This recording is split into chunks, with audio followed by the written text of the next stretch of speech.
Okay, welcome. It is my pleasure to welcome you all here this morning and to support us in supporting this campaign to stop the pushback on the rights of women and girls. My name is Claire Somerville. I'm the Executive Director of the Gender Centre here at the Graduate Institute. For those of you who don't know what we are, we're primarily a research centre, but we have a highly policy-orientated, outward-facing capacity. And it's in this role that we are co-hosting today this event. We're really delighted to support the network of actors who've come together here to launch this campaign and to raise awareness about the challenges we're facing all around the world. From the devastating situation in Afghanistan, described by Richard Bennett, the UN rapporteur for Afghanistan, as a gender apartheid, to the recent executive orders in the new US administration that reinstate the Mexico City policy, otherwise known as the gag order. They rejoined the Geneva Consensus Declaration, insist on a gender binary, and have halted all DEI activities that are so vital to ensuring equity in places of work, education, and government. And that's just the past 10 days. From the tragic increase in femicide in Kenya to online misogynist influencers with millions of followers, to the trolls who threaten women and minority parliamentarians around the world, the everyday lives of women, girls, and gender minorities are facing new challenges that not only halt any progress towards gender equality, but actively reverse the advances of the past 100 years, leaving a trail of violence and even death in its wake. In 2024, over 1 billion people around the world exercised their right to vote. We saw changes in governments across the globe, some promising advances in equality, but too many proposing policies and actions that will curtail rights and even overturn laws that are designed to prevent discrimination on the basis of gender, age, ability, race, sexuality, religion, and many more intersecting axes of power. If there was ever a moment to mobilise, it's 2025. As we enter a new technological era, we need to harness social justice to deliver the world we want. The launch of this campaign today is one of many grassroots efforts around the world, aiming to mobilise to respond on the ground, in the corridors of power, at the heart of government, and in the United Nations, to ensure the full and complete rights of women and girls and all gender minorities in a fair and just world. Today, we have 7 speakers who are going to discuss the issues and give voice to some of the challenges we face. So we're really, really pleased to support the launch of this campaign, together with the Global Health Centre here at the Graduate Institute, the Geneva Global Health Hub, and the Rosa Luxemburg Foundation. For now, I'm going to hand over to our moderator and inspiration behind this event today, the Director of Global Health Justice Programme at the Society for International Development, Nicoletta Dentico. Thank you, Nicoletta. Thank you.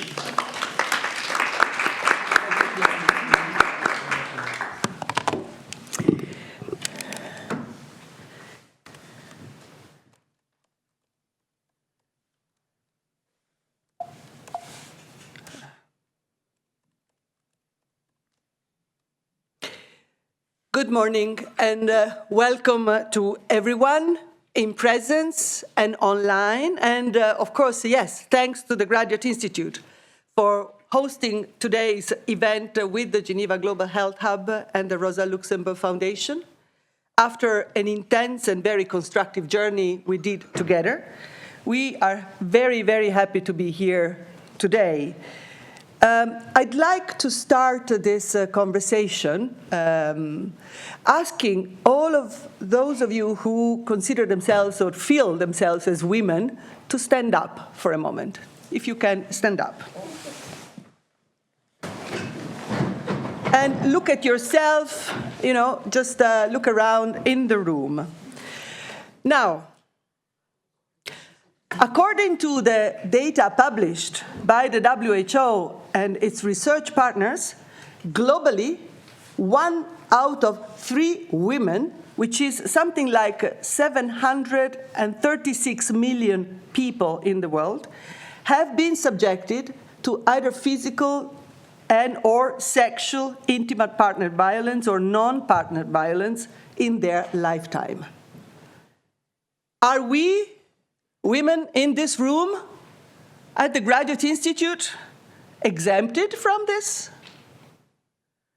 Are we, in our own personal experience, and yet in a position of privilege that we all have, being in this room today, excluded? No, I don't think we are excluded. Women in their feminist kind of struggles have learned to actually, densify the reality of their own personal experience as the fundamental ground and the cogent political ground of their struggles, because the private is political. So let's put it bluntly then. Sexual, yes, I wanted to, but yeah, okay, it's okay. Sexual and physical violence has been experienced directly, disgustingly, by the women in this panel. This form of violence has been my experience when I was an adolescent. So I want all of us to reflect on this hidden poison that actually, many of us, too many of us have experienced. Sit down, please, but you have anticipated. Violence against women remains devastatingly pervasive and starts alarmingly young, says the WHO. Numbers of this phenomenon are not decreasing at all. They have, they are just staying there. It's a kind of a structural element of the way we have organized this world. And what Claire said before me is really a non-promising scenario for the future. Numbers may even rise in the future. The undeclared war against all women's rights is the mirror of social stratifications that continue today to be determined by patriarchal principles implemented in a variety of forms. There is an amazing, ingenuity in the way in which patriarchy manifests itself. Often pushed by the dominance of deeply mailed religious structures, continuously breeding new acolytes. Religions are thriving very, very energetically into the trends that were illustrated earlier. It is a universal backlash designed on the same hierarchical relations of power and assumption of authority based on biological differences. It seems to be never ending, and in fact, as Claire has illustrated with things happened really recently, these very days, this anthropocentric culture of gross masculinity is coming back and revamping worldwide with a new legitimization at this time of political impunity and international warfare. It is revamping in the political sphere, in the corporate sphere, in the obsession of leaders, political leaders, heads of states who consider women's freedom as dynamite. Only a few days ago, the ICC, the International Criminal Court, issued an arrest warrant for Taliban leaders on gender-based persecution in Afghanistan, where an unprecedented regime of gender apartheid is in place. While President Orban in Hungary is advancing a very sophisticated pro-natalist policy to save, quote, to save the Hungarian nation, tightening abortion laws on the one hand and providing robust packages of financial benefits for families having 4 kids and more, 4 children and more, President Milei in Argentina plans to abolish the figure of femicide from his country's penal code. I'm just complimenting Claire, of course. The Iraqi parliament passed on the 21st of January a new law allowing children as young as 9 years of age to be married. Let's be clear. child marriage is legal in 41 of the states in the US. It's not just an Iraqi issue. And in the world, every 3 seconds, a child becomes a victim of marriage. I'm sure you have read the harrowing report of the UN, published at the end of 2024, basically counting that 70% of the people killed in Gaza are women. And we now know that while the raping of women is going on in DRC, in the Tigray region, Sudan, Sarah will talk about it. While technology has traditionally been playing a very crucial role in determining the global backlash on gender equality and women's rights, we are now witnessing tech oligarchs that are, easily, randomly, casually aligning themselves and their infrastructures to the return of President Donald Trump in the US, bending rules for the good grace of his populist biases, including, of course, very much on gender.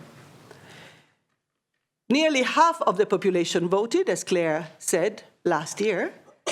And yet, last year, notwithstanding some of the promises and some of the commitments, electoral commitments made, we registered in 2024 the lowest rate of growth in female representation, a negligible 0.03% in 2024, while this rate of representation of women in the public sphere, in the institutional, in the political sphere, had doubled between 1995 and 2020 worldwide. So these are just a few faces, recent faces of a complex and a rather unpalatable prism unfolding these days. And of course, there are many, many more that could be mentioned. How can we avoid recalling, yes, it is I don't know why it never stops, even if I silence it. Okay, it's okay. How can we avoid recalling the intractable patriarchal pact sealed in Gisèle Pellicot's case? The ingrained rape culture whereby men can exchange women among themselves and women's bodies as if they were objects, or rather, inanimate waste. That's how she was treated. In the face of this, patriarchal practices in international diplomacy are making their way in the intergovernmental space, subtly and silently. Previously negotiated language on gender rights is being challenged. It is being modified, or even, as we hear, removed, to reshape political and normative standards with immense consequences on women and other gender minorities' lives. Words count. Words shape reality. Words determine people's rights. This must be brought to the fore, and this must come to an end. That is why we are here today. What is this we? We represent in this panel a group of women from different geographies and from different backgrounds who are engaged at the national and the international policy sphere. We acknowledge very clearly, right from the start, our stories and our position of privilege, as I said, and power to some extent that we hold. Yet, we also want to recognize that through our different professional engagements, families, commitments, we are also very closely connected with communities of women and people that are really struggling at the grassroots level in their own countries. And that is this reality that brings us here today. Stop the pushback on women's rights. To launch our initiative this morning, we have a fantastic panel of speakers.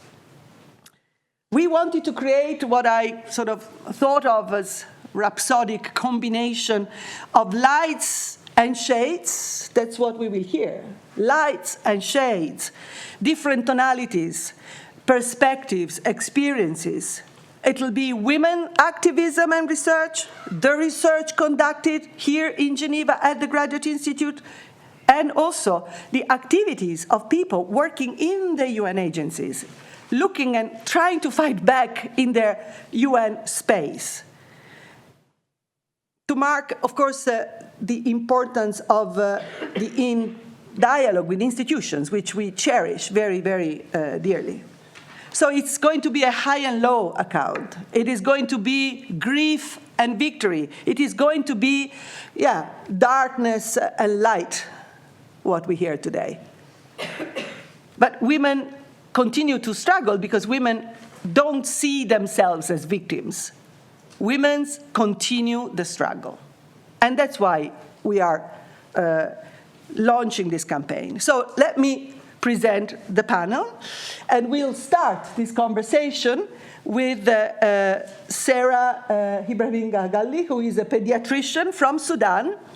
Sarah has a long history of activism in her country and outside of her country because of the political situation, not only in the democratic the fantastic democratic struggle that ousted al-Bashir a few years back, but also now in the fight for peace, to end the war, to denounce and disclose what is happening in Sudan.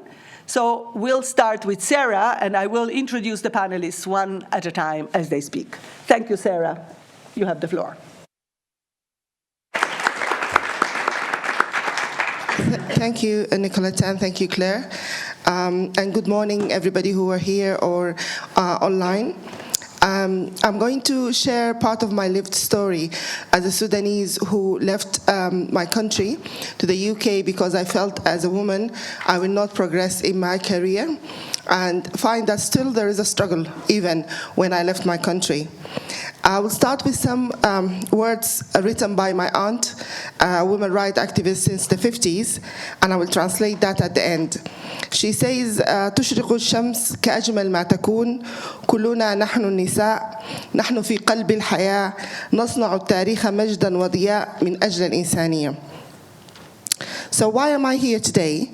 I'm here today to tell you our experience in Sudan, not only as a witness of a historical peaceful revolution, which was the hope, or as a witness of the war crimes against humanity, particularly women and girls, in the armed conflict, which was the despair that happened for the last 22 months. I'm here as well to stand in solidarity in this powerful global initiative to stop the push against women's rights anywhere in the world, Afghanistan, Iran, anywhere, and not to accept or normalize violence against women. Sudanese women are always at the forefront of the drive towards peace, freedom and justice. And this is similar to women elsewhere. You find women at the forefront, and in 2018, 2019, women stepped up as usual to fulfill their responsibility and duty in a very natural manner. And they were, facing the bullets. They were trying to make change, hoping that this will bring justice, not only to them, but to the whole community. And despite their active participation, that you will see as one of the young women at the back standing, and that was taken by a woman as well, photographer. Despite their active role inside Sudan and outside Sudan, they were forgotten during the transitional period, during the democratic period. This time not by the authoritarian regime, this time by the pro-democracy leaders in the traditional political arena and the traditional political dynamics. So they were pushed once again back from representation, from decision-making, and that was a big frustration for all of us. But the war then erupted, and this was expected, unfortunately, in Sudan. It's an extension of what's been happening in Darfur, Nuba Mountains, and other places to Khartoum and Al Jazeera. And this time, women stood up at the forefront to help refugees and internally displaced and to lead in the humanitarian response, while the international world couldn't and was paralyzed to help Sudan, where there are 11 million displaced people. It is the worst humanitarian crisis worldwide. But did you hear about it? I don't think so. And that will take me to what is, about who will pick in the media what is important. They have been cooking at Takaya, which is the community kitchens, and they've been working in the emergency response room along with males. And the emergency response room have been nominated for the Nobel Prize in 2024 for the local humanitarian response in Sudan. But at the same time, women and women's body are being used as a weapon of war. We have one of the worst gender-based violence and conflict-based violence against women and girls, to the extent that hundreds of women committed suicide after they have been raped. They are looking after their families and elderly, and they are denied health, where 70% of health facilities have been destroyed during the war. They are giving birth on the street, on the move, and they have been shot, killed in front of the labor ward. And in Adri's camp in Chad, girls between 12 and 13 now are screened for pregnancy, and the majority are pregnant because of gender-based violence, in addition to concerns about ethnic cleansing. Sudan already has a poor, and we know, maternal mortality rate and neonatal mortality rate, but that's getting worse, leave alone the mental health and the psychological trauma.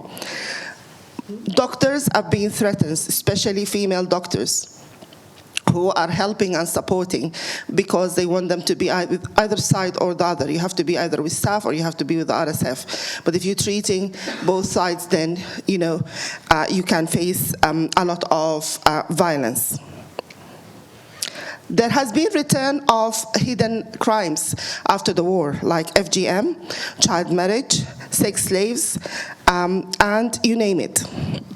The international community failed to support Sudan. It is a neglected, ignored crisis. There is emerging hate speech, and the worry is that there will be civil war. What we have at the moment is not a civil war. It's a war against the civilians. What we want when we call for peace, we want accountability, and we want justice. We want those who are, erupted this war and led this war to be held accountable. But even if we call for peace, as women, we faced violence in London in front of Chatham House. And women were pulled, were called names, and were threatened. So calling for peace now is becoming another threat. I want to end by saying this happened in Sudan. It's happening in other parts of the world. And this is why I'm here, because I don't want just to talk. I want to take action.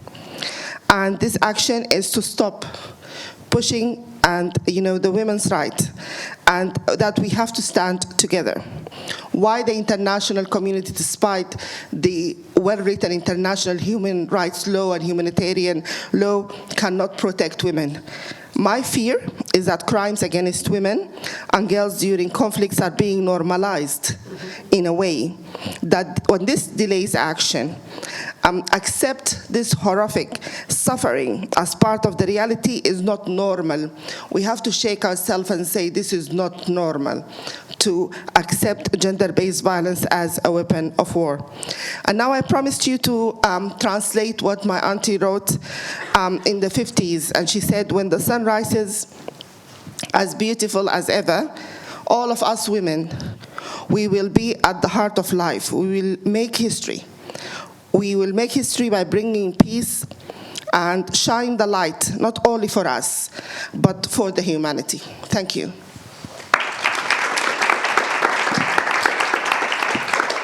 Thank you, Sarah. Thank you very much. And you actually give me the assist with the translation of the quote. because women making history is not only the case, of course, of women in Sudan, certainly a recognized case in the situation of Iran. And it is women that are making history in the country. So it is my great pleasure to introduce to you Parisa Nazari. Parisa is a pharmacist. She has lived in Europe for a long time. She's in Italy an amazing activist. I think she's the most prominent expression and voice of Iranian diaspora's activism and opposition to the Iranian government. Parisa, you have the floor. Thank you, Nicoletta. It's very kind of you. Good morning, everybody. Thank you for having me here. I would like to begin my address by echoing the request of Nobel Peace Prize laureate Narges Mohammadi from Evin Prison in Tehran to United Nations Secretary General Mr. Guterres. I invite international institutions and people around the world not only to observe this situation in Iran and other parts of the world, but to take concrete actions. I urge the United Nations to break its silence and end its inaction in the face of the devastating oppression and discrimination imposed by religious and despotic governments against women by criminalizing gender apartheid. Because freeing women from the grip of oppression and discrimination strengthening the driving force of peace and democracy. The time has come to recognize gender apartheid as a crime against humanity in Iran, in Afghanistan, and in other parts of the world. This is Narges Mohammadi from Iran. We have two Nobel Peace Prize laureate in Iran. Both of them are women, Shirin Ebadi and Narges Mohammadi. And I would like to talk today about the struggle of Iranian women for fundamental rights, which is not began just 2 years ago, but more than a century ago, in the early 20th century. However, after the 1979 revolution, women lost many of these hard-won rights with the imposition of misogynistic laws and social restrictions and rigid dress code that relegated them to a secondary role in society.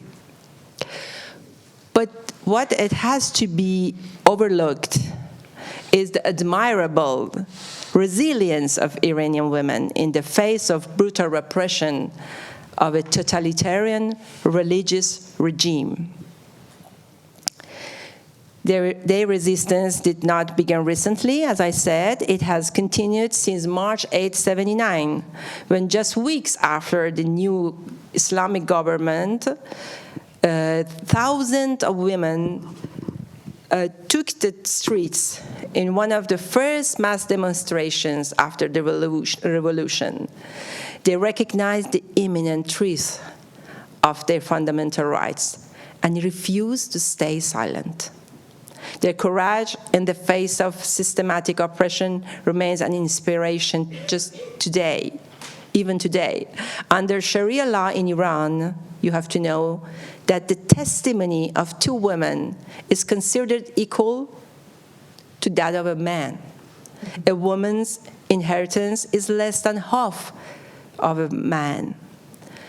Women do not have the right to initiate divorce, wherever a man can divorce his wife at any time without any justification.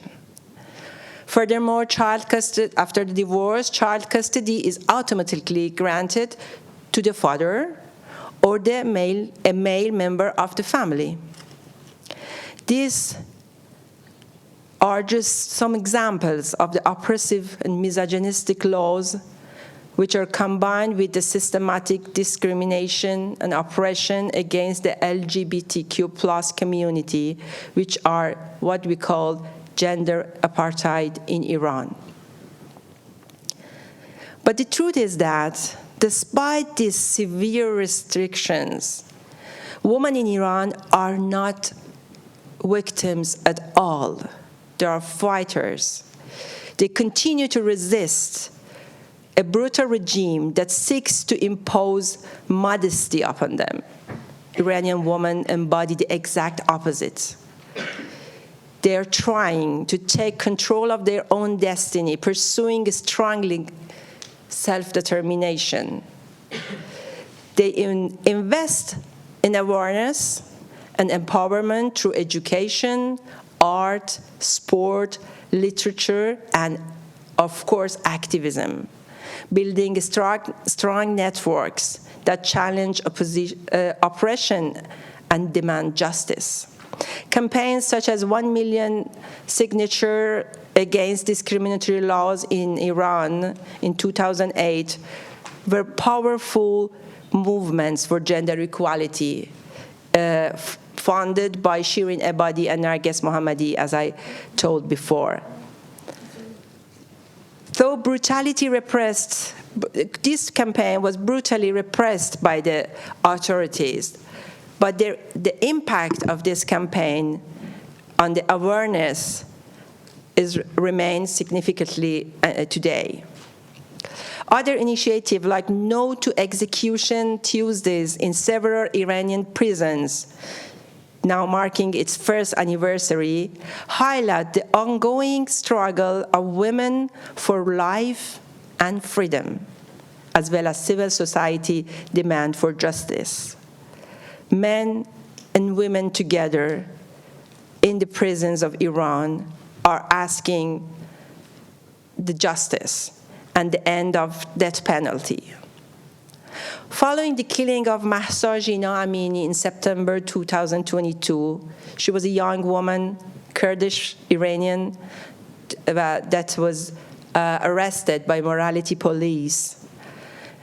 The chant of woman, life, freedom has become a unifying chant, symbolizing the fight for fundamental rights in Iran.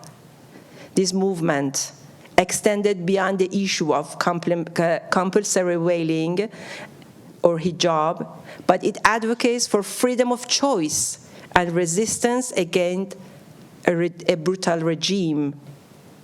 Today, thousands of Iranian women continue to defy restrictions on public spaces simply by civil disobedience, choosing to refuse to comply with the mandatory dress code. Their courage is a testament to their determination for a great change in Iran. The Woman Life Freedom movement goes beyond the issue of mandatory veiling, advocating for freedom of choice and end to authoritarian oppression. The movement calls for democracy, equality, and the abolition of death penalty in Iran. Iranian women are challenging restrictions on reproductive rights, fighting for access to health care and autonomy for their own bodies. They are ecofeminists who are active on ecological rights and a lot of other activities in Iran. Iranian women's courage has inspired international solidarity since 2022 and call for accountability from those in power.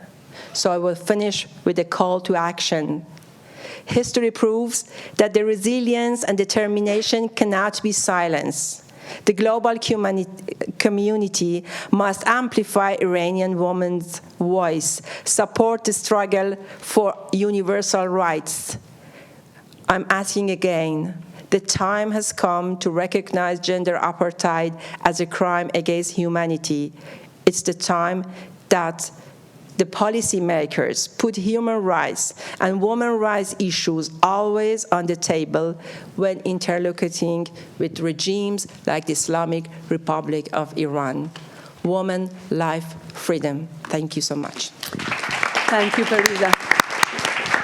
Thank you so much, and thank you for showing us this tension between the idea of women having to be modest and the power, the fire that is, and the courage that is embedded in women individually and collectively in this country.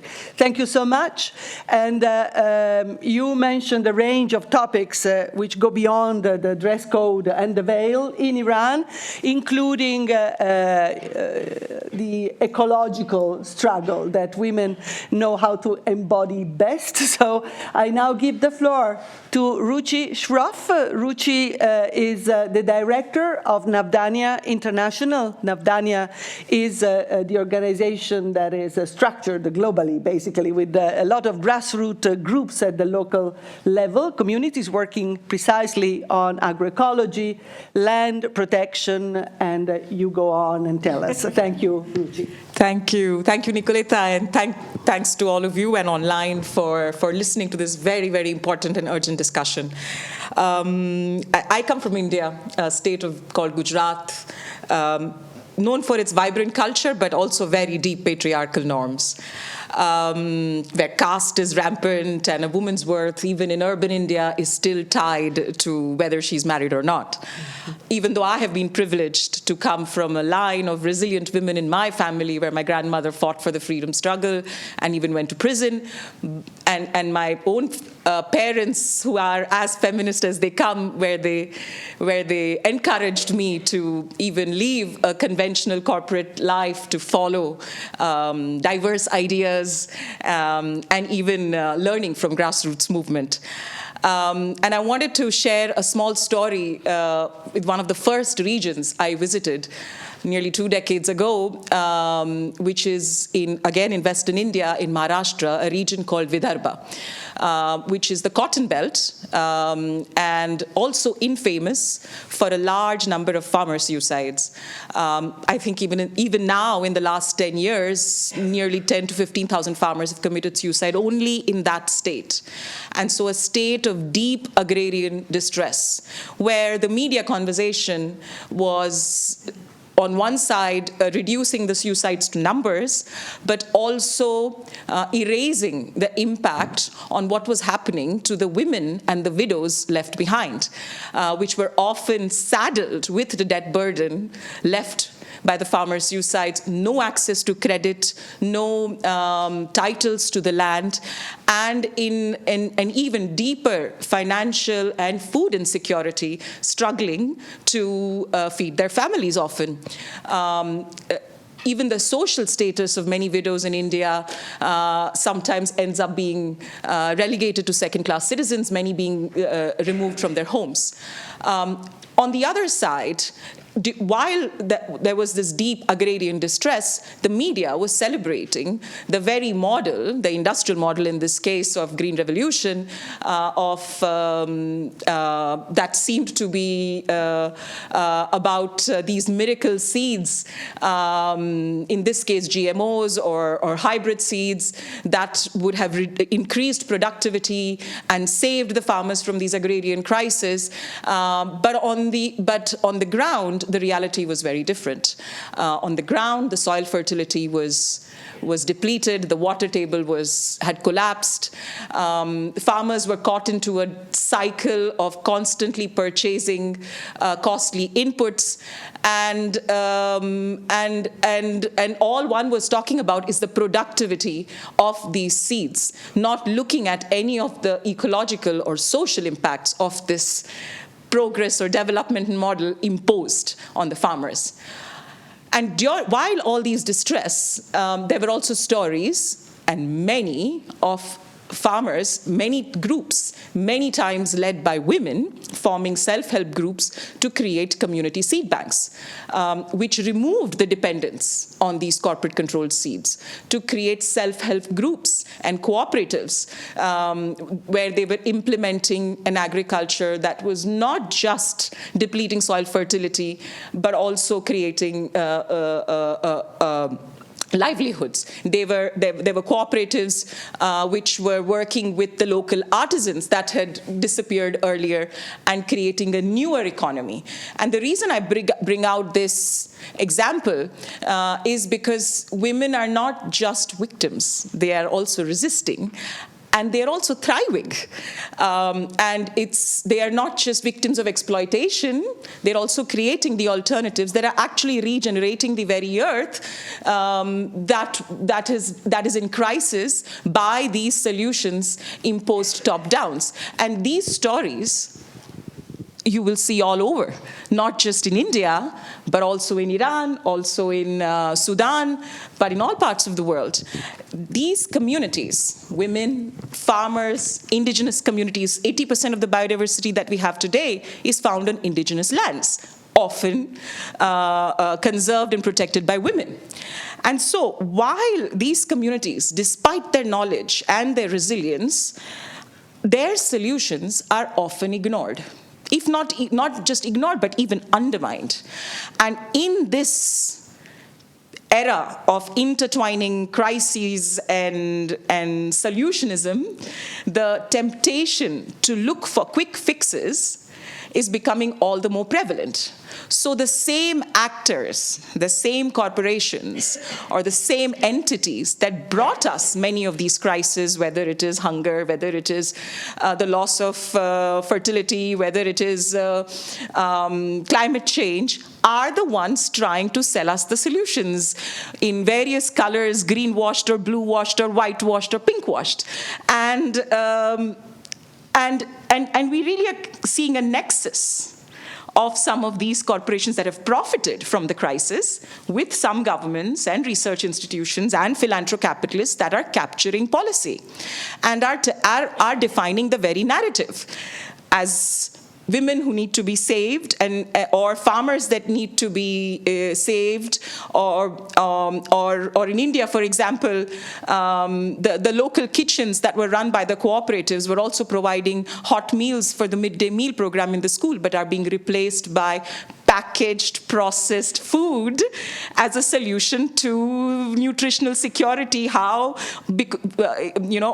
or local seeds replaced by patented seeds which farmers have to buy year and year in the name of tech progress, or biofortified food replacing traditional diets and diversity on our plate. So all of these solutions, these what we call false solutions or techno fixes, are not just not solutions, but actually furthering the very crisis that we face. And the reason I wanted to talk about these is that the same patriarchal forces that are denying women reproductive rights or political agency or economic autonomy are those that are driving the ecological collapse. Whether it is the commodification of women's labor or the commodification of seed, water, or land. Whether it is the imposition of uniformity in gender roles or the uniformity in agriculture. Whether it is the use of violence through policies that strip away rights or extractive industries that displace entire communities. And the nexus that we spoke about often takes away the very power from democratic governments to make their policies, and the communities and the agency of the communities to decide their fate. So real change is not going to come from these fixes, right? And it's certainly not coming from this dominant model that is based on uniformity, extractivism, patriarchy, or one-way extractivism, right? But it's coming from diversity, from interconnectedness, from solidarity in our struggles, right? And women, small farmers, indigenous peoples have long known this. And that is why their struggles are struggles for life, right? The pushback against the rights of women is the struggle for life. Because as we know in ecological systems, everything is connected, right? From the microorganisms in the soil, to the plant, to the plate, to our microbiota. Our struggles are interconnected. And so we really have two pathways. One, which is the dominant model, that is continuing based on uniformity and extractivism, that continues to define what solutions and capturing all our spaces. And defining the narrative. And often when you define the narrative, you ask the wrong questions and you get the wrong answers. Or the other, which is based on diversity, which is based on interconnectedness, which is based on reciprocity, which is based on care. And it is up to us, as we mobilize on the pushback, against the pushback on women's rights, whose voices are we going to hear? Whose voices are we going to amplify? Whose voices are we going to support? And whose solutions are we going to implement? Thank you.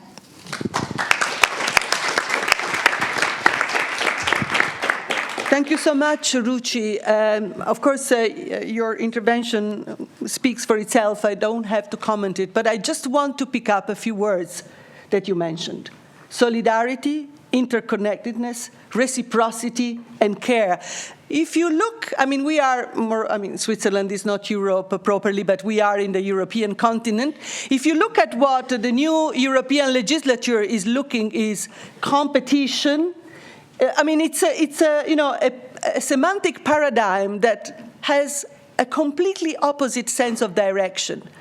It's competition, it's basically, this tension, looking at daggers at each other, winning on the market scene. That's what the whole narrative is about. And I think it was very good that you highlighted this kind of, different epistemology that we can design. There are alternatives. This is not a natural situation in which we are, and there are alternatives.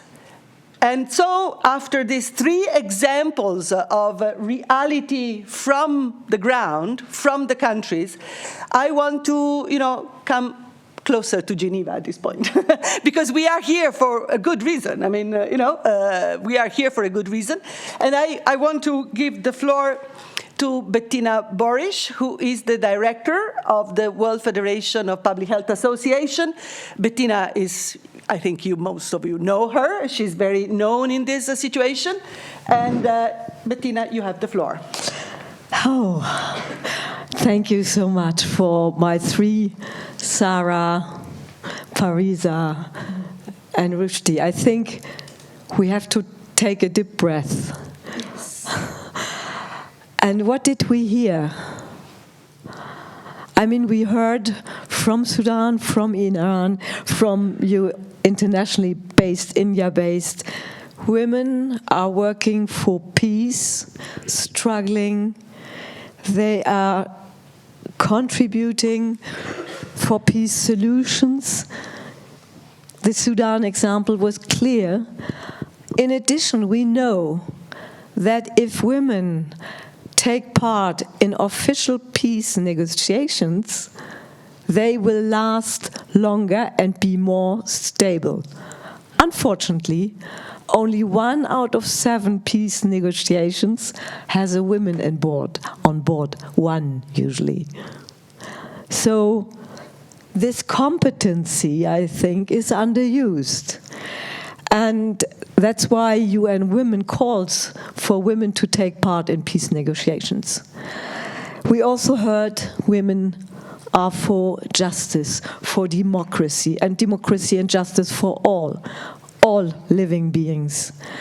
And here, Rushdie, you clearly showed that women understand the sense of life on Earth, on life on the planet, on life underwater and above water, and they're working in this sense.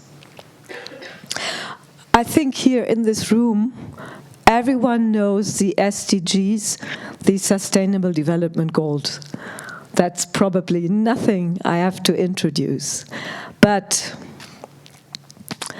if we look now at the topics that we have heard and we put them to SDGs, then we see that freedom, peace, collaboration, peace and justice, SDG 16, collaboration, SDG 17, sustainable communities, SDG 11, responsible consumption, SDG 12, climate action, SDG 13, life on land, SDG 15, not to talk about hunger, poverty as the first 1 and 2.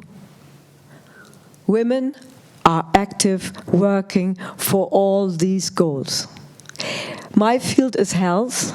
There is SDG 3, and it's really a part where women are visibly acting. You know that between 70 to 80% of healthcare workers are women. May it be nurses, doctors, pharmacists. They're women. They are doing the work. But then, if you look at the CEOs of healthcare companies, you find exactly 4% women CEOs. As we know from classical manuals, usually my colleagues say, oh, we couldn't find a woman. I say, come on, in the healthcare sector you didn't find a woman. This is not true. If you tell me in IT, I could say, okay. But there was a nice conference of the UN, which I like to cite the title, Health, created by women, directed by men. And unfortunately, if it comes to our own women-specific health, like questions of menopause or birth giving, there's very little research. It's under-researched. Only now start we to have a specific view. In my anatomy book, for example, there was no anatomical part of the women's external organs, sexual organs. I had to learn it on my own way, you know, and that was medical school, and I'm not that old. So the approach to our own health, we are there creating the health, but for our own, there's very little. And I don't understand why we don't research. There is so much to learn from each other. Women outlive men, you know. Why are men researchers not interested in a survival difference of 5 to 10 years in some countries? For an oncology drug, there would be millions put on that. Millions. If it's a difference of 6 months only. But for 10 or 5 years, my male colleagues shrug their shoulders and say, oh, you know, hormones. I say, aha, okay, well, very research-based. And then I hope that the newly created gender health professorships and chairs will change and look at the differences, because we know that this would help men's health as well. My male colleagues always say, yes, we don't live so long, but your longer life is bad. Yes, it's bad because there hasn't been any research on postmenopausal women. Yes, sure, we have to learn ourselves and say, how do you manage, how do you do that? No science behind it. But another point of health, and there I have to say, it's a word I don't like, reproductive rights. Reproduction feels to me like the reproduction line or assembly line in a car factory. And I know what is meant by it, and I'm not able to give you a better word. But this only shows us also how politicized women's health is. And the examples were given by Nicoletta about Hungary, about policies, about fascist Germany that gave women who had more than 8 children a Mother Cross. And even nowadays, we are not free in health and health care of gender biases. Why did, and Claire and I had to talk about that in another occasion, why was it so difficult to introduce a vaccination on a sexually transmitted virus to boys and girls. A lot of countries only vaccinated girls. But I don't understand how sexual transmission, and doctors explain, women have to be. That's back to medieval age, where sexually transmitted diseases were always depicted as women, for sure. The bad and the evil comes from women, kind of medieval thoughts. But we are about to get gender neutral, or as you call it, gender positive vaccination for this specific case. And as I'm with Claire, I continue. We together, before COVID, BC, you know, we have a new way of counting. BC, we had the idea of writing an article or researching first about the question, what would happen to the SDGs if we would start with SDG 5, gender equity, and if we would prioritize SDG 5, what would happen for all the other SDGs? And we could clearly show that it's a clear triple-down effect. If there is gender equality, SDG 5 prioritized, almost 12 of the other SDGs are fulfilled. So I'm interested to hear how, at the high level, we get these things in writing, that the power and the impact of women can not only help, but restore and shape our world. We know that if we don't do it, our world goes in the wrong direction, and we look at it now. The fate of nations is tied to the fate of women, and the way how women are treated is clearly an indicator of how all other minorities are treated, and how the living inside these countries and outside is. It is also an indicator for peaceful and fulfilled living within a country and countries with these neighboring countries. Thank you so much.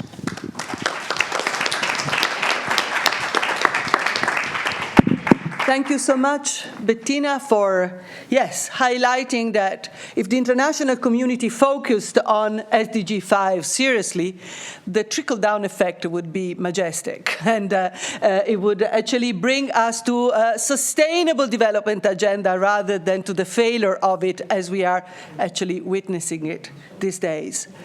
So I was mentioning before the necessary dialogue with institutions, and we are really pleased to have here with us today Ruben Brouwer, who is a human rights officer. He works at the Human Rights Council at the Department of Women's and Gender Rights. So it's really great that Ruben accepted our invitation in a rather mobile panel, composition. But although it was a late call, he just very enthusiastically adhered to our suggestion. Thank you, Ruben, for being here. Thank you. Thank you, Nicoletta, and thank you also to the Graduate Institute for hosting us, and all the organizers for this really timely and important event. And thank you also to the speakers for sharing their insights and realities as well. It's a privilege to be among you on a topic that is central not only to the work of OHCHR on women's rights and gender equality, but to the work on human rights more broadly. From Cairo to Beijing, from CEDAW to Istanbul, from constitutional provisions to the SDGs, strong normative standards and political commitments have emerged to promote women's rights and gender equality at all levels, be it national, regional, and international. And feminist movements and leaders, among whom sit with us today as well, from all walks of life and identities, have been at the heart. They continue to be at the forefront of social justice movements around the world, as Sarah also highlighted, demanding rights, leading efforts against oppression, and for transformative and systemic change to the benefit of us all, to the benefit of all our societies. Yet no achievement can be taken for granted, and progress remains uneven and too slow. And then we have the backlash. Resistance to gender and anti-gender campaigns are not new, but have been increasingly prominent, increasingly well-funded, and increasingly well-organized. And I would say a little bit contradictory to what Nicoletta was saying, increasingly vocal as well. To gain and consolidate their power, anti-gender actors have sought in their discourse and politics to exploit political disillusionment we see around the world, economic fears and uncertainties, and overlapping crises to chip away at democratic values and point an accusatory finger at others, be it women human rights defenders, be it LGBTI people, be it migrants, or point the finger at progression, be it on gender equality, when they should be pointing the fingers at themselves. These actors are not homogeneous and often have very different agendas, but they align and they come together in opposition to certain key human rights and gender equality issues. We see a rise of populisms and fundamentalisms and a resurgence of authoritarian, patriarchal, and conservative narratives that reward toxic masculinity, that normalize misogyny and gender-based hatred, and that relegate a woman's role to the family, to the home, to caregiving, and also to procreation. Narratives that persecute anyone based on intimate decisions about who they are and who they love, about whether or not to have children, that attack anyone who stands up and speaks out in resistance. And all of this often under the guise of protecting so-called traditional values. But I ask you all here today, what possible values are we protecting here? It was the Americas and later in Europe that we saw the now global mobilization of anti-gender actors who coined the term gender ideology to then oppose it. They labeled gender equality as a threat to very restrictively defined traditional families and family values, denying the long-standing development of gender as a concept enshrined in international standards and consensus documents. We see orchestrated and well-resourced strategies aimed at propagating such anti-gender discourses, in particular via social media, as well as using direct citizen action and governmental mechanisms to influence and change educational systems, legislation and policies, and also public opinion, including through widespread disinformation campaigns. It has also involved efforts, unfortunately, to sow division within our social justice movements, and I include the feminist movement, such as putting sexual and reproductive rights, or perhaps I should call it the rights to bodily autonomy, perhaps, against disability rights. But narratives also that posit women's rights purely in terms of the biological sex and reject gender as a concept more broadly. It has involved outright attacks on the multilateral system, such as opting out of international agreements and treaties, defunding and attacking UN entities and agencies, unfortunately ourselves included, challenging agreed language in diplomatic negotiations on gender, and entrenching regressive norms that take us back, not forwards. And this is happening not only in discussions and negotiations on human rights, on women's rights and gender equality. We also see this happening in other multilateral spaces, such as discussions on the environment and climate change, or the discussions on health, or development, or finance. And as we've heard from many of the other speakers already today, in national contexts. Actors promoting regressive interpretation of rights frequently make parallels between the nation and the family. Within this framing, the patriarchal and heteronormative family is paramount, depicted as the only one that can preserve a country's national heritage, This is an oppressive societal vision which deliberately hinders progress, a construct which assumes that the ideal family should be following discriminatory gender norms, include a heterosexual couple and their children, and be led by a male with power vested in the male to head the family. Anyone who resists or opposes this view or chooses to live differently is seen then as unpatriotic, anti-national, or even in some cases as traitors.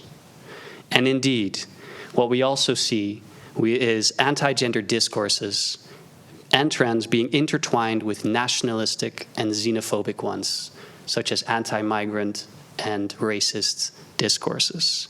Think, for example, of the Great Replacement theory. Together, these narratives seem to be at the center of a broader attempt at undermining the multilateral system and democratic institutions. And at the heart of this backlash is patriarchy and its enablers. And make no mistake, patriarchy and authoritarianism are cut from the same cloth. It is about power and control, who has it and to whom it is denied. So what can we do? First and foremost, I would say, let us advance a vision of hope, a positive narrative of the gender-equal world we want to see. Let us be bold and outspoken, celebrate our successes, big and small, and advance on our robust human rights foundation. We need to go beyond holding the line. The status quo is unacceptable. And as everyone has said today, I believe, and has been a guiding thread throughout the presentations, let us be guided by solidarity within and across our movements to reclaim spaces lost to division and disinformation. Our action must be determined. It must be collective, across generations, across identities, and across countries, north, south, east, and west. Let us strengthen our capacity to adopt what I think is also key, an intersectional approach as a tool of empowerment and social justice in our work. One that recognizes that lived experiences of inequality and discrimination are complex, multiple, diverse, and shaped by common interlocking structures of oppression. And let us bring new people in the fold and embolden those who are already here. Let us engage men and boys as allies, advocates, and agents of change and demand their accountability, our accountability for gender equality. Let us vocally, lastly, and importantly, most importantly, stand with, support, meaningfully engage, and fund and mobilize resources for women human rights defenders who are at the front lines of this struggle. Their fight, your fight, is our fight. Their hope, your hope, is our hope. I look forward to learning more from the different speakers, but also from the audience, both here and online, about how gender backlash has manifested in your lives and realities, and also how you feel we could best address it. So thank you very much.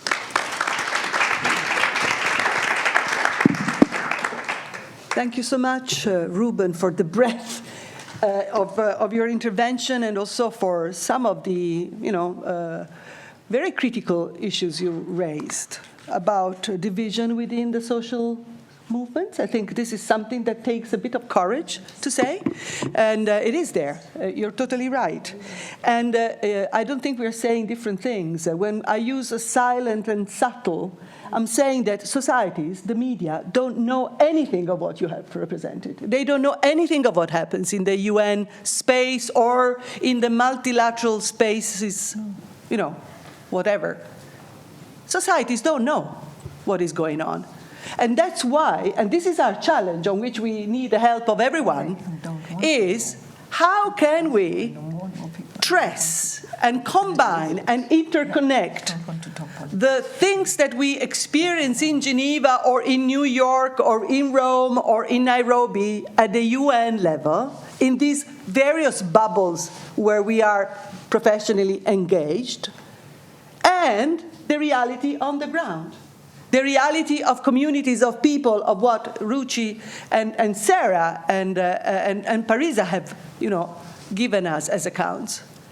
Because societies do not understand how valuable the UN system, which is the cradle of international law as we know it, as we have fought for, and also the cradle of any chance of cooperation, international diplomacy, and perhaps sometimes, some days even solidarity to happen again, how important it is for them. Because now the story, this patriarchal and regressive and fascist story, is that we can do without these organizations. So for us, this struggle is also a way to reassess the importance of the public international institutions that are being completely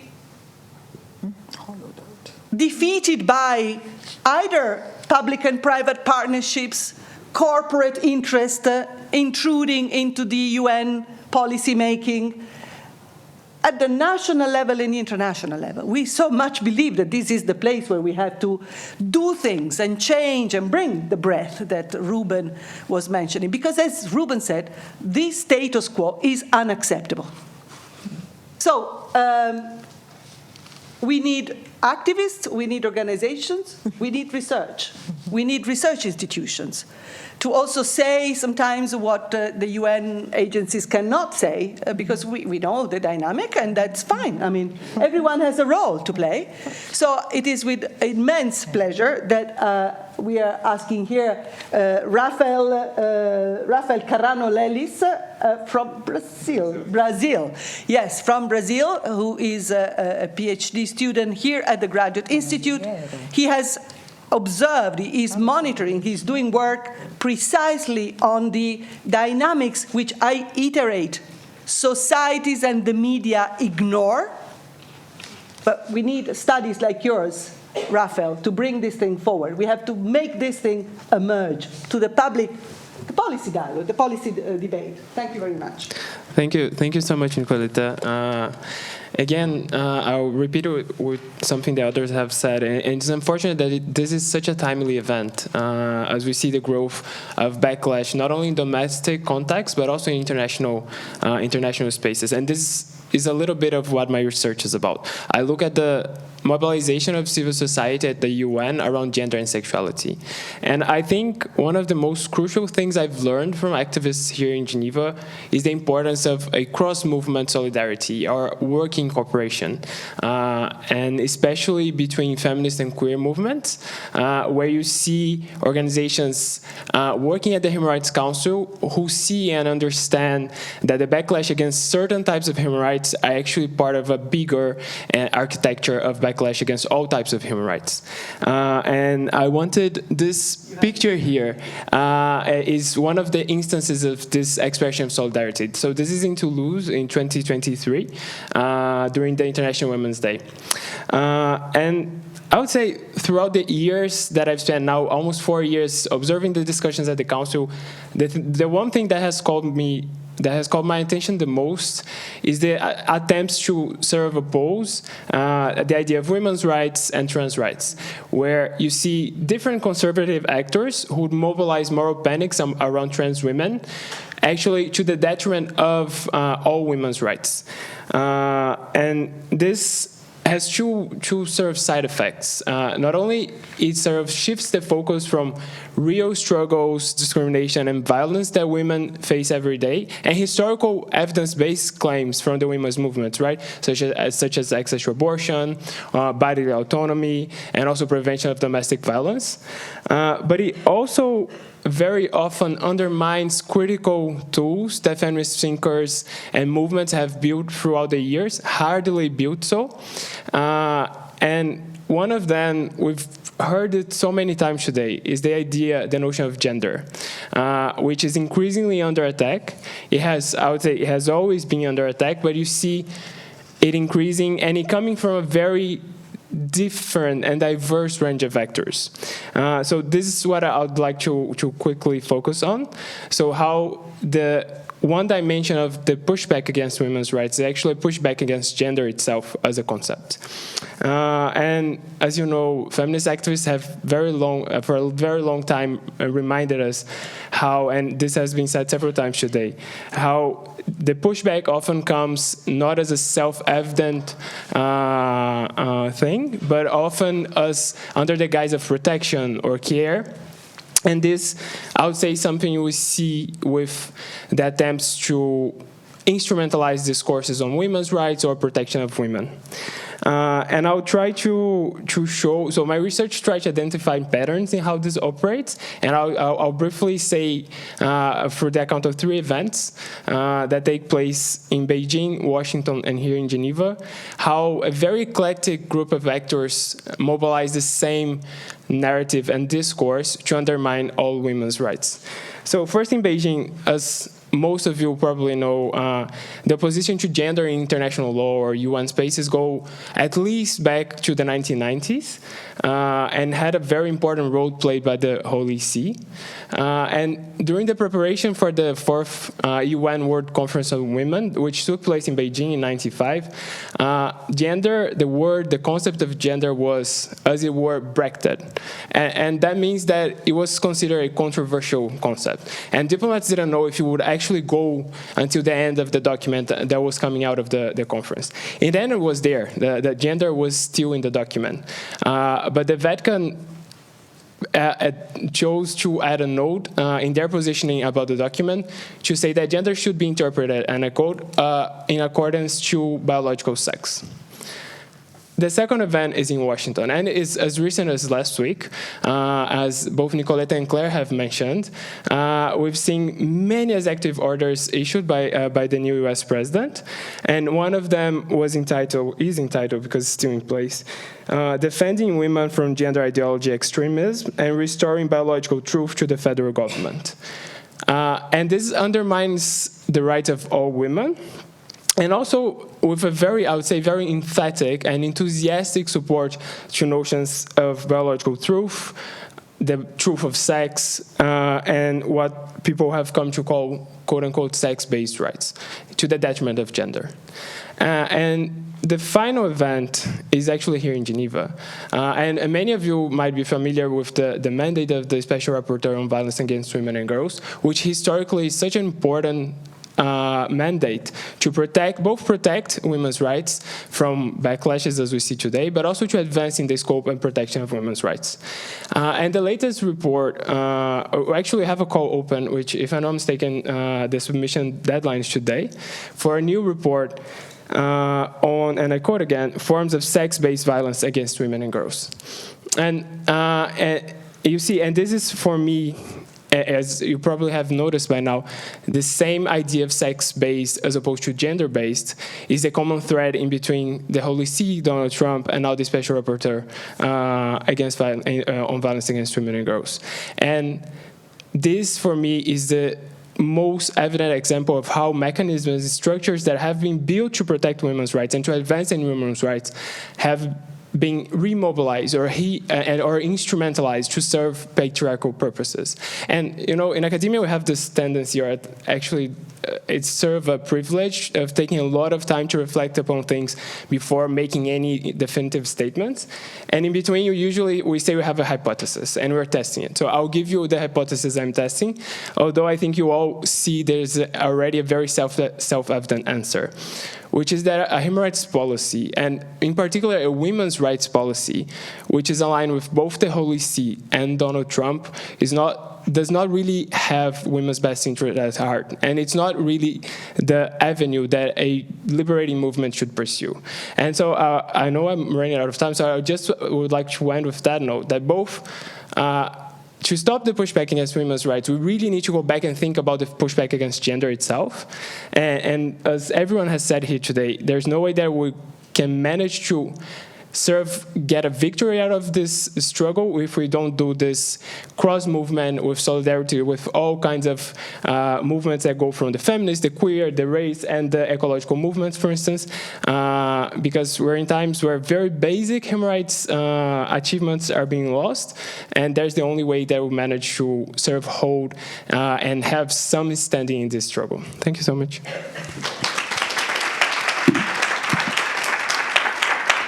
Thank you so much, Ruben. Yes, it is in this interconnectedness that we can win, and it is precisely in this working together that we can fight against this very well orchestrated, as Ruben was saying, very well resourced.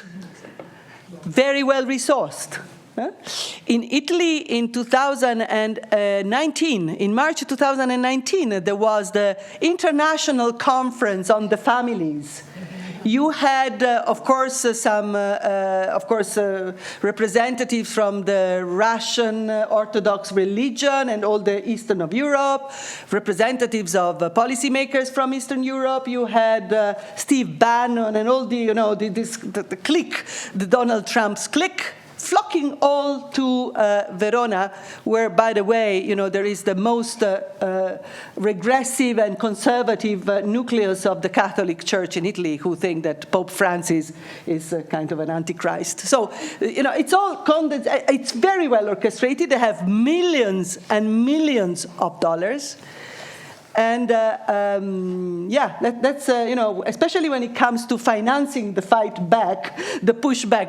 That's becoming very, very complicated. And thank you for raising this, because yes, we must be all together in solidarity. And I mean, I think we can say, I'm saying it as a kind of, seasoned feminist, feminist movements have never been exclusive.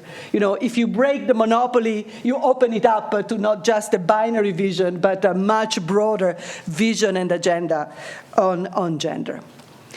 So I now give the floor with a very, very kind of a peculiar and important role, summing up, recapturing all the things that have been said, giving the last blow that sometimes only Indian women can provide to the discussion. They're very strong. So I give the floor to Ashka Naik, who is a person living in Boston, working for corporate accountability. Corporate accountability has been crucial in allowing the WHO, the World Health Organization, to strike a negotiation against the tobacco corporate sector and to have the first public health treaty for tobacco control. So it's thanks to their monitoring, continuous work of research and advocacy on the intrusive role of corporate sector that Ashka has developed her knowledge and her expertise, but I think she will also bring us a different perspective as well. So Ashka, it's your turn. Thank you, dear friend. Namaste, everyone here and in the virtual community.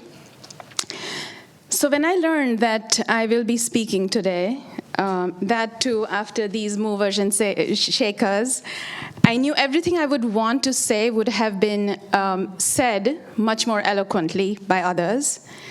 So I don't think I should have the last word. Although this is extremely personal. And so I'm taking the liberty of my emotion lead me. Emotions are not weakness, they are strength. So I went to those whose generation I thought should have the last word. I went to my children. I requested them to help me summarize and highlight points I should uplift. So I shared the following with their consent. They have, age-appropriate understanding of this topic. My son is aware that in parts of the world, girls can't attend school. Girls have to do 3 to 4 times domestic chores, especially in South Asia. When we visit, he witnesses it firsthand. So in his response to my humble request, he specifically asked me to highlight a sentence verbatim. He asked me to say, "Tell them how some people are so arrogant that they think girls are not their equal. Pretty straightforward, no nonsense. This highlighted 2 points for me very specifically. The first one, roots of inequality and the understanding of them does not require you to be an astrophysicist. Some can learn from second graders. Another takeaway from his response was his choice of the word arrogance. We truly live in this age of arrogance, where governments are so arrogant that they do not care what the grassroots desire. The leaders are so arrogant they don't feel accountable to those who vote them to power, but who varnish their pockets. And institutions, many in the global north, backed by billionaire philanthrocapitalists, are so arrogant that they think institutional injustices can be rooted out by making them into investment opportunities for the global elite. His response also made me confront my own reflexivity. I grew up, maybe like Ruchi, in a complex and conflicted South Asian patriarchy. On the one hand, my grandmothers were physicians saving lives of other women. On the other, I personally have experienced inequities in access to property rights, colorism, demands to adhere to extreme forms of gender confirmation, gender role and demands. I have close relations who have experienced gender epithet baked into caste epithet, have been forced into getting female feticides, dowry deaths in my own neighborhood, and marital rape, which, by the way, the Indian Penal Code still does not outlaw. So then I had gone to my daughter, who's slightly older, with the same question and request.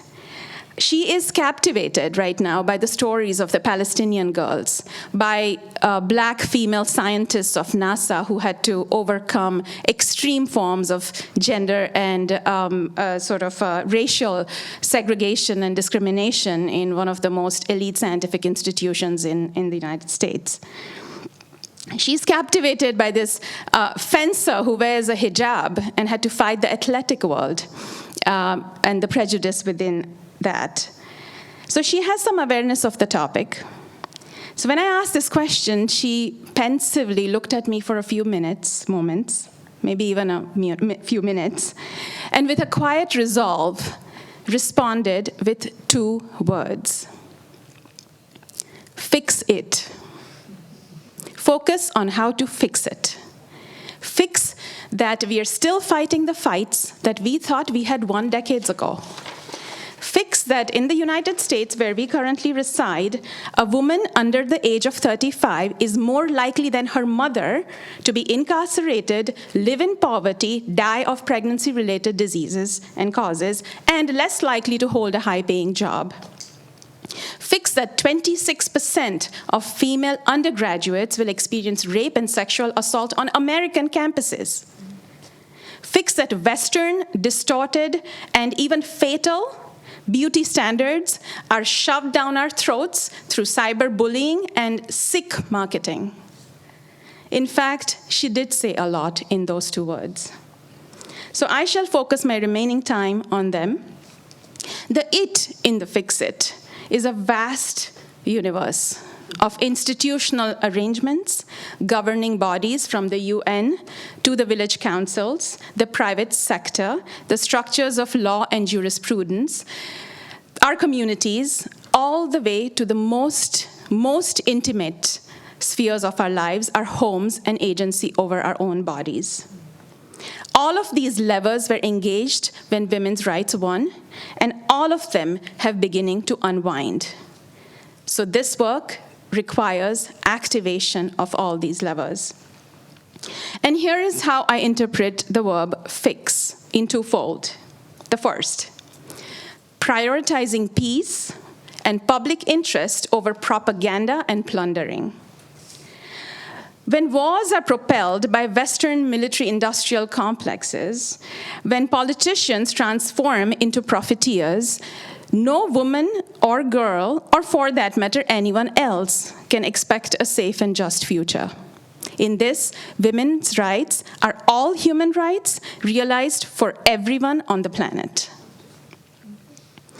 Also, the logic of market supremacy, deregulation, austerity, and financialization of everything that the sun touches most systematically impact women. 80% of the displaced people because of the climate crisis are women. 50% of the supply chain, global supply chains of global north corporations are women. However, in those chains, the gender pay gap is 20%, in some cases the double than that. Women experience extreme forms of gender-based violence in these chains. In fact, you might have read a recent expose of the sugarcane production in India serving global north transnationals, beverage, the big soda and the big food, where women and girls were compelled into getting forced hysterectomies and plunged into intergenerational death cycles. But yes, these companies boast of having 30% of their board comprised of women. In this, I reckon we are not even talking about the same feminism.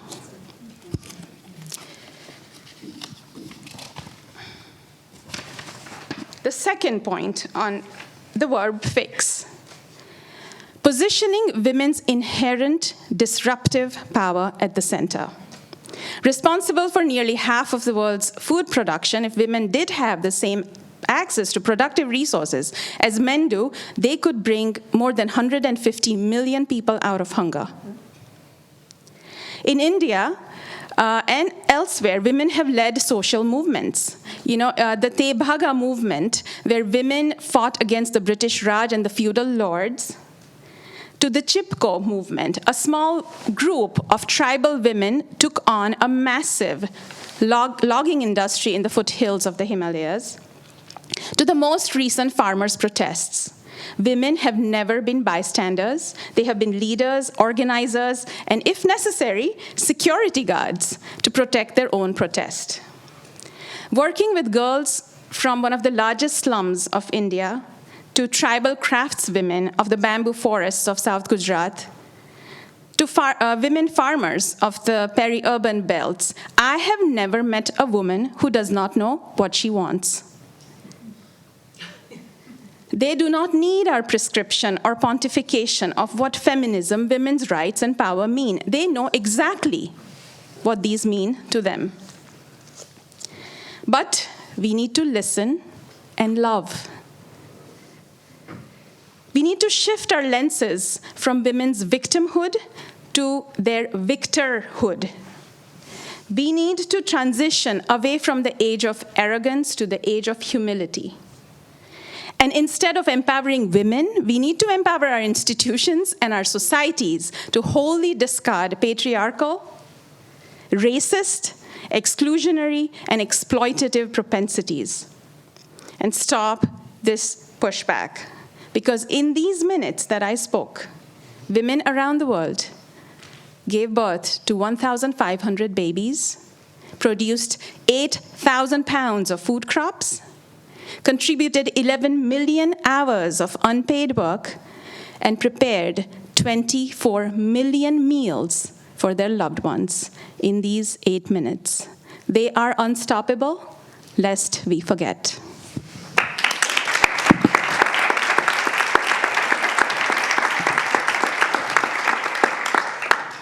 Thank you, Ashka.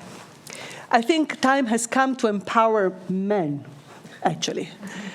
It's important now to start empowering men, young generations also that are very attracted by the return of patriarchal values and modalities. We have to empower men and, release them from this muscular cage in which they are themselves oppressed. And in fact, as society is changing, they are so inept to those emotions, which, as you said, they are not weaknesses, but they are strength.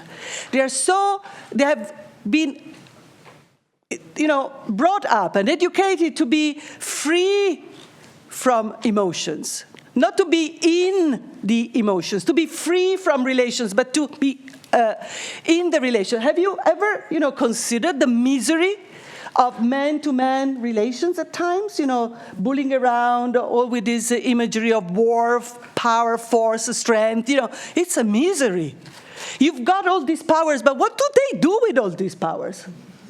What are they doing with all these powers? We need to now start empowering men. Because, as you said, women, even the most in remote villages, even the most apparently powerless, they know exactly what they need, what they want. They know it. So yes, let's move from the age of arrogance to the age of humility and attitude of listening. And it's my turn now to present. Thank you very much to all of you. Your rhapsody has, been really an amazing breath, an intersection. Like trees, you're so close to each other. Like trees, you have, worked one with the other, with lymph and oxygen, and really with this fantastic account that is so important to listen in places like Geneva. So let's go back to the Stop the Pushback initiative very briefly before opening to the Q&A. I now need to introduce some of the initial tools. This is the beginning of a process. You want maybe to ask very hard questions. I'm not so sure that we have hard answers, because like in nature, we respond to the breath of life, as we did in the formation of this panel. There were so many changes, so many understandings that had to take place, and we are not rigid, we are flexible, and we will respond to the reaction and to the legacy of this meeting today, to the aspirations that we have created, to the reactions coming from people here and online. I think we have quite a few online. So we have prepared some sort of rudimental tools, let's put it this way. We have to be humble and respecting this age of humility. We have prepared very initial tools. We have a statement. We have a statement asking the United Nations, asking us all, because it's not just United Nations, it's us, we, the people of the UN. It's we, the people of the UN. I strongly feel I am a person of the UN. I want to be part of this UN mechanism. So the statement tries to bring forward what Ruben so very well told us. We realized in the making of this statement the limits of our positionality, because we speak a language that sometimes cannot even be translated, Patriarchy is a word that doesn't exist in some of the languages that we have gone through. We have translated it into 28 languages. And that, for us, it's a very strong political sign. We don't want to speak the UN language only. We want to speak the languages of the people of the UN, okay? So this is ongoing. Unfortunately, other translations are in the pipeline, and they will come. But in doing this, we also realize that we need to kind of listen, as you said. Listen and learn. Some of the jargon that we use in Geneva cannot even be translated in some of the languages. So that's a very humbling exercise. And because it was all this jargonized statement, let's admit it, we then tried to develop a social language tool, which is a video. It's a video, very short, not pages and references. It's a very short video of 1 minute, which is made up of voices of 18 women from all over the world, intergenerational approach, where we bring the messages of the Pushback, Stop the Pushback initiative. So Of course, outside you will have the QR codes, and of course we launch also a website today, stopthepushback.org, where we need your feeding, your requirements, your inputs to us, okay? You have the QR code for the statement. You may recognize your language. If you want to translate it into any of the other languages that are not yet there, please help us in doing it. I'm looking at students here from the graduate. I engaged my students at the University of Rome, who are from different countries also, to do this. And this is a fantastic way to make also, students involved in this process. And so then we open to this video. We have this video. I don't know, Alicia, how things are working. I can just, the video starts with our Sarah. We are surrounded by wars and global conflicts. Once again, all women's rights are under attack. This is happening everywhere. It's all around us. Women's vital aspirations are brutally repressed. Their basic healthcare needs and reproductive rights are denied. In some societies, women are literally pushed out of the public space. Women's bodies are battlefields, not only in the conflict zones. How all women are treated is not just a women's issue. It's a global human rights issue. No justice is possible, no democracy is real. If half of humanity remains financially exploited, sexually abused, politically silenced, structures of patriarchy encouraging violence against all women must be dismantled. Stop the pushback on women's rights. Woman, life, freedom!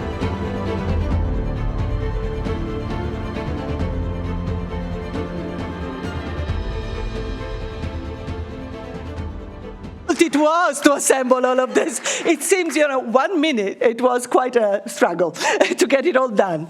So I want to, before giving Claire the closure of this session, I want to clarify that we do have a political request. It has already emerged. I think we all converge on this as we contacted the speakers and the people for coming here today. We realized that of the many, many requests that could come out of this, we just define one for the time being. We ask the UN system, the UN agencies here in Geneva, to give themselves a time and the process, a roadmap, a journey to come and tackle this issue, this backlash on women and gender rights together. There are so many divisions still. There are so many different processes happening in each individual agency, and there is no, sharing of the challenges, the common challenges. I think Ruben highlighted them very, very well. Using the money to disempower the UN, using the geopolitical cynicism to even go back to language that has been there for decades. So the UN, we give you what, Ruben? 6 months? 6 months. This is, you said it. I mean, we have been ruminating for almost 10 months before coming out, but I cannot imagine a better time. 2025 is the time to fight back Project 2025. If not now, when? If not now, when? So we give you 6 months to come together and have a common strategy, a common vision, a common methodology to fight back. We know you cannot, call a spade, but we can. We can. So can we unite forces?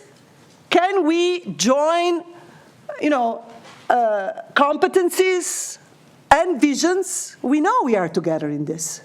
Can we join visions and make this transformative change happen? It won't be an easy journey. It won't be a fast journey. We know. We've been in these rooms for a long time. We are not gullible people here. We know what our roles are, but can we save the UN from itself at the moment? Can we do something to regain the people's UN and disclose all these games that go through money, power, authority, male, white power mostly? Of course, even the black power and other male powers are organizing themselves, because philanthropy, even in the South, you have billionaires. India is the country that produces the greatest amount of billionaires. They are looking at how important philanthropy is to get power. So can we do something together? This is our request. We will detail the request better later, but this is our only request. Come together and prepare the vision of the gender rights that we want to see. So I'll stop here for the moment and, of course, open the Q&A, both online and in presence. And because people online have been patiently online now for over 1 hour and a half, or more or less, I don't know how it works. Claire, I think if it is going to be you.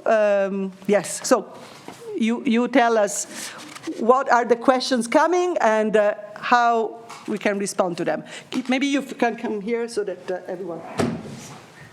There's more sort of sense of comments, actually, a lot of supportive comments and lots of gratitude for hearing the different perspectives and standpoints, so thank you to you all. I think one of the things that has come up as a thread is to raise the question of not only how gender activists and professionals in the UN can reinforce multilateralism, but how we can reform and refine multilateralism to serve on-the-ground communities. So I think that really captures something actually that we have been talking about quite a bit, that link between the lived realities, the lived experience, and the roles of institutions and different stakeholders, and how we can think about multilateralism in a different way that comes from the ground. And as you said, Nicoletta, it's the UN is us, it's we the people. So there's no other questions actually at the moment on here, but I'll come back if any pop up. But if there are any in the room, we can take any comments or questions. Yes, please. The microphone's just coming around.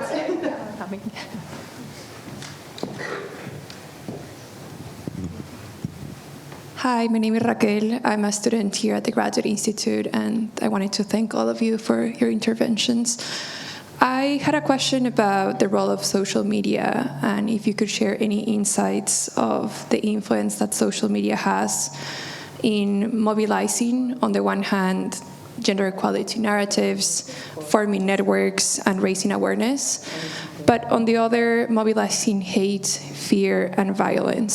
So I was wondering if you have any insights on how can we stop this pushback that is happening on social media platforms and affecting multiple generations and groups of people across the international system, but also local ones. Thank you.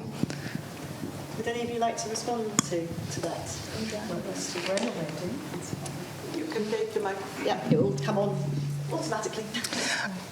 I can give you an example. The social media played a major role in Sudan during the revolution, and for the protection, for the security, with outside Sudan and inside Sudan, to help with the mobilization, and as well to give the women as well a space to organize themselves without being under the pressure of the national intelligence services and being detained and arrested, and to play their role.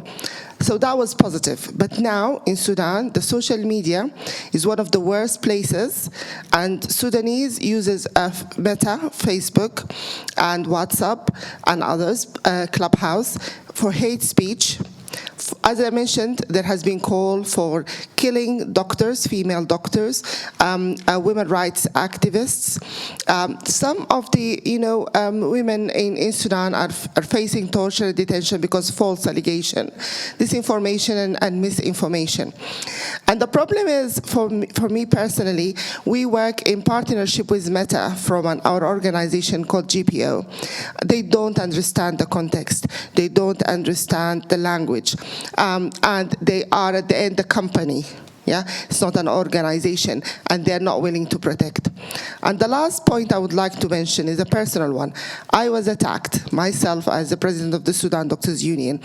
I believe if I were a man, I would have not been attacked because I stood up against corruption within donation and work and stuff within the civic societies. So the attack on women always in the cyberspace can go beyond what other colleagues can face, and it is very difficult to revert it, and it's as well can cause a lot of mental and psychological effect. I would like just to add something about the Iranian activism on social media. You have to know that in Iran, in 2019, the Iranian authorities that blocked the internet because of the so-called citizen activism.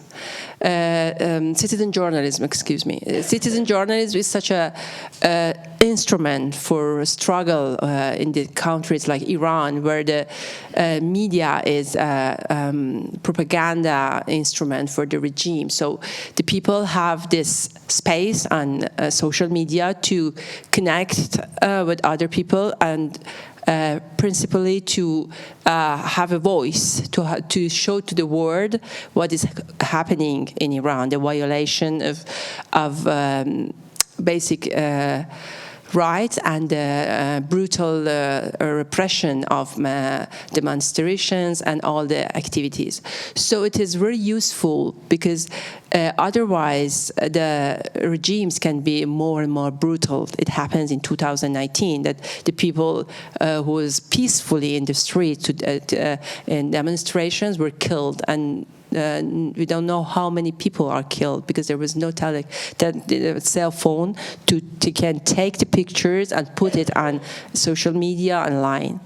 So I know that the hate speech and misinformation, disinformation are really negative. I have been attacked too by haters, but it is very important in such countries to have some connection with the world, and social media are really useful, and the regimes know that. That's why they are trying to block it every day.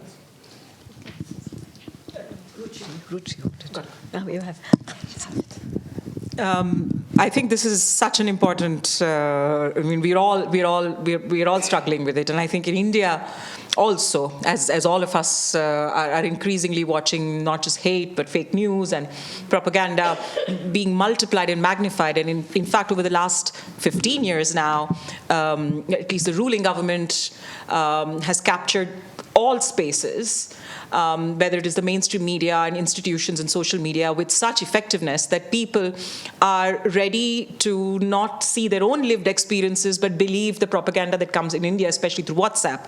That there is there's a term now coined in India called WhatsApp University, that people are educated in WhatsApp University and they do not want to look at anything else. It's so rampant that there is deep brainwashing, and we are seeing this everywhere, and this is something so many of us have been, because a lot of the propaganda and false news is multiplied and magnified through it, and there was, I think, a year ago or 2 years ago, an opposition politician, because there is no space for opposing ideas, decided to do this journey throughout the country, saying, if I have no space, whether in the mainstream media or the social media, I will talk directly to people.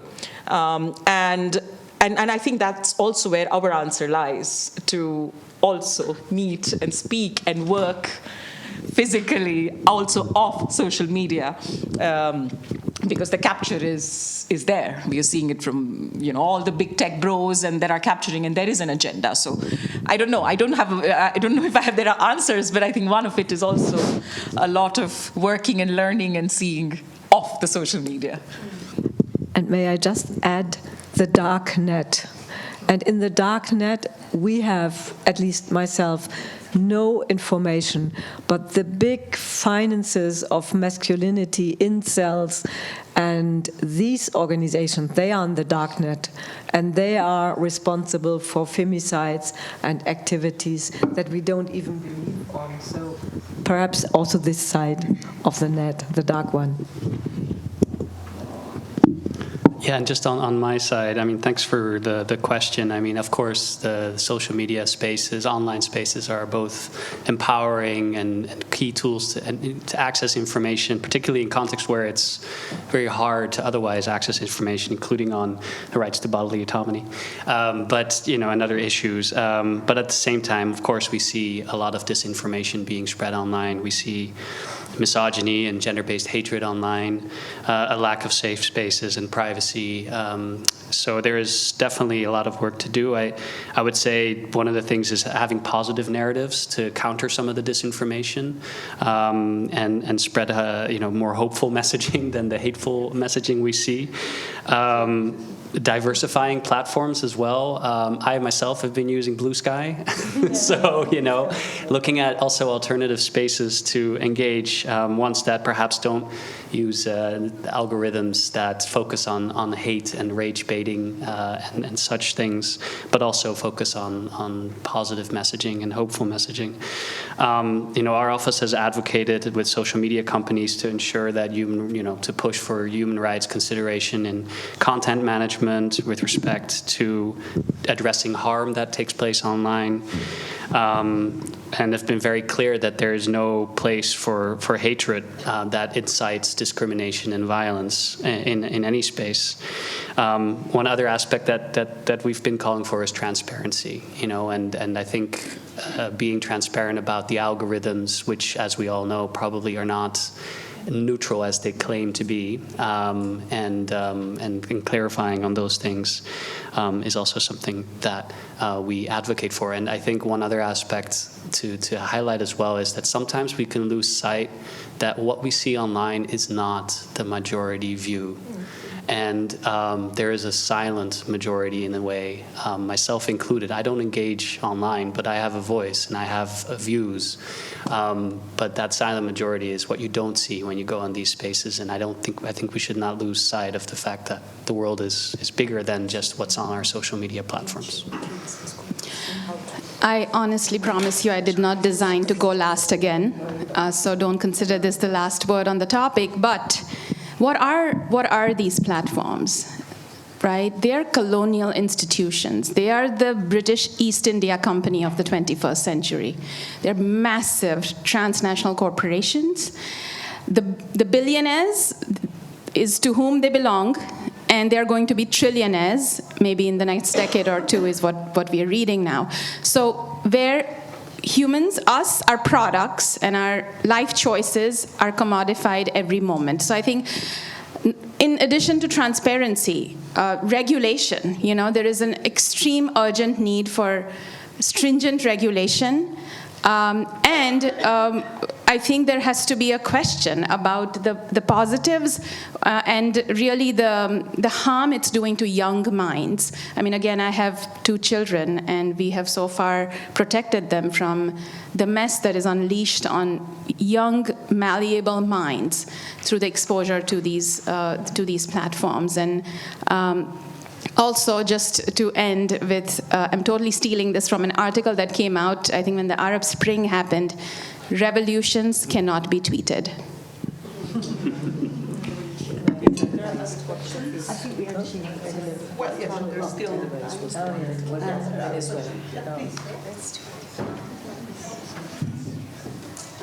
We have to be quite quick, because we have to... I will be quick, very quick, yeah. Thank you very much. It's a comment. I just wanted to echo the importance of the messaging the positive. Excuse me? Excuse me, Ana Maria Suarez Franco from FIAN International. I wanted to highlight the importance of what Ashka and others made in explaining the contributions that women give to societies. And I think this is a good way also to convince the authorities.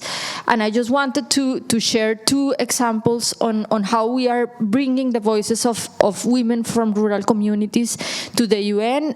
Very important exercise is the adoption of the gender balance and women's rights guidelines at the Committee on Food Security, in which rural women from different constituencies were participating. Similarly, in Geneva, many of our organizations bring the women from the field to do their testimonies and to present their denounces. And I think it would be great if the web page on the Pushback does not only denounce what is happening, but also give visibility as exercise of the solidarity that you are asking here. And I agree with Rafael also in the way to connect with the gender balance, because we should not allow our enemies to divide us. Thank you very much.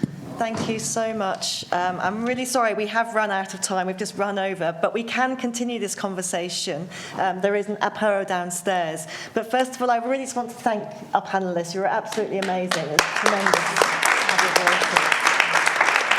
Thank you. And to all our co-sponsors today, and it's been wonderful as a centre and with the Global Health Centre as well, I can see Erin up there, to be able to convene this discussion and help launch this campaign. So Nicoletta, thank you very much for coming to us and making a suggestion, and everybody who's been involved, Emmanuel and everyone behind the scenes as well. So thank you very much indeed. Please join us downstairs.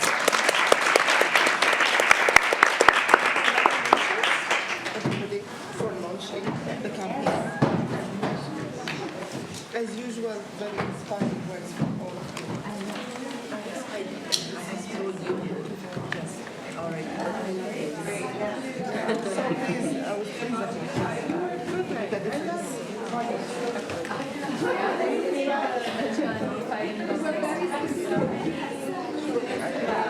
Nicoletta is